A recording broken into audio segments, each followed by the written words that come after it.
Assalamualaikum warahmatullahi wabarakatuh. Saudaraku sekalian, tidak terasa kita sudah melewati separuh perjalanan bulan suci Ramadan, di mana puasa ini kita rasakan sebuah kenikmatan yang luar biasa atas anugerah Allah yang telah diberikan pada kita. Sebagaimana Rasulullah mengatakan, nikmat orang berpuasa itu adalah pertama ketika dia menahan akan lapar dan dahaga.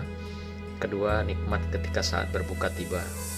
Inilah luar biasanya puasa Ramadan yang telah diberikan tuntunan uswah oleh Rasulullah Sallallahu Alaihi Wasallam. Belum lagi dari aspek-aspek lain yang memberikan aspek pendidikan pada kita. Puasanya puasa adalah merupakan sebuah madrasah yang kita lakukan setiap tahun 1 bulan. Inilah madrasah yang menata, mengelola, sekaligus membingkai kekuatan kualitas daripada iman dan takwa setiap umat Islam. Dengan berpuasa, kita semua memasuki madrasahnya Allah, dan dengan demikian juga kita melakukan tarbiyah, yaitu pendidikan-pendidikan yang dicontohkan oleh Rasulullah Sallallahu Alaihi Wasallam. Baik puasa di siang harinya, kemudian mendirikan malam-malam harinya, kemudian nanti di bulan suci Ramadan di akhir kita juga melakukan sholat malam yang lebih ditingkatkan kualitasnya, kuantitasnya, agar kita mendapatkan malam-malam Lailatul Qadar. Inilah sunnah Rasulullah yang diberikan pada kita semua. Demikian juga adalah merupakan tarbiyah yang ditanamkan dalam diri kita semua. Kemudian apakah tujuan daripada pelaksanaan tarbiyah ini? Sebagai kurikulumnya kita lakukan dengan apa yang sudah dicontohkan Rasulullah tadi, yaitu siang hari, malam hari, dan sampai pada akhir di malam-malam Lailatul Qadar. Tujuannya adalah untuk mendapatkan, yaitu la'allakum tattaqun, di sisi Allah SWT. Siapapun kita yang telah dipanggil dengan istimewa oleh Allah SWT, yaitu panggilan iman, panggilan ketakwaan. Setiap tahun panggilan istimewa ini berkumandang kepada kita bertahun-tahun, berpuluh tahun, bahkan barangkali ada yang sudah mencapai lebih 70 tahun hari ini. Betapa banyak nikmat anugerah yang telah diberikan Allah pada kita semua. Maka itu panggilan ini, apakah sudah meningkatkan kualitas daripada ibadah puasa dan ibadah Ramadan kita? Apakah sudah memberikan kontribusi bagi kehidupan kita? Bertambahkah sholat-sholat kita pasca Ramadan? Bertambahkah puasa-puasa kita usai Ramadan? Bertambahkah sedekah-sedekah kita? Bertambahkah kedekatan kita dengan rumah Allah? Dan demikian juga bertambahkah zikir-zikir kita? Inilah ukuran-ukuran sederhana tatkala kita menanyakan atau bertanya, apakah kualitas puasa dan ibadah Ramadan kita sudah mencapai tujuannya, sudah meningkat atau tidak, sudah mendekati apa yang diharapkan dari panduan yang dicontohkan Rasulullah Sallallahu Alaihi Wasallam. Karena tidak sedikit orang yang berpuasa, tapi juga mereka hanya menghabiskan waktu sia-sia dengan puasanya itu. Kata Rasulullah, "Kamin shaimin laisa lahu min siyamihi illa ju' wal atos."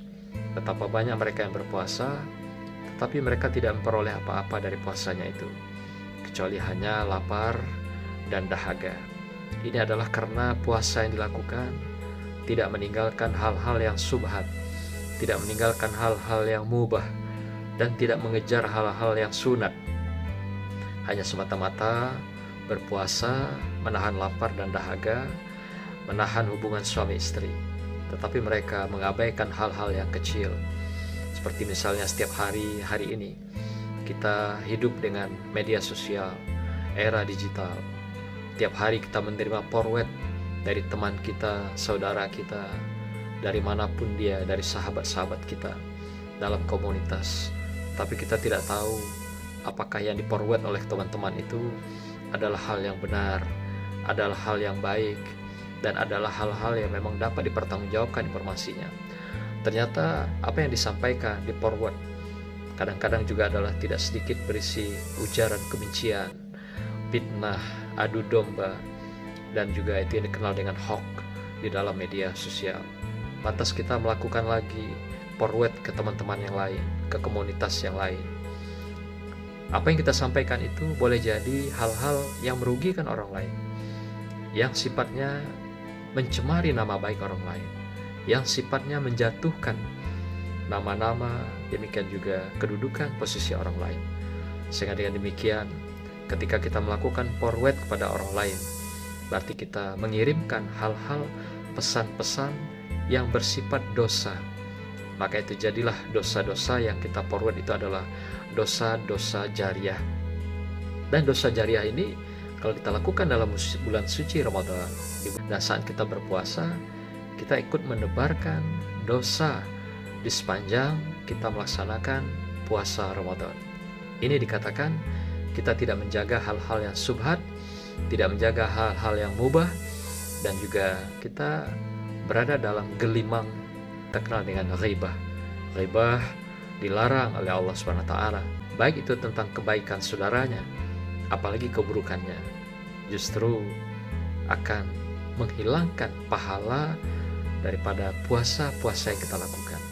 Bukan itu saja, kebaikan kita pun akan kita transfer kepada saudara kita yang kita ghibahkan, sehingga kita bukan saja bertambah nilai ibadah atau pahala dalam puasa kita, tapi malah pahala yang ada pun diambil, dikuras, dipindahkan kepada saudara kita yang kita ghibahkan.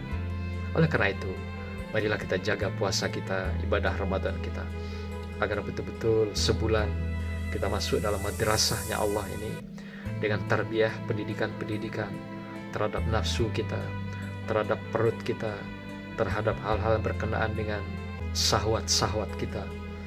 Kita jaga, kita pelihara, kita kelola, sehingga kita betul-betul mendapatkan kenikmatan berpuasa.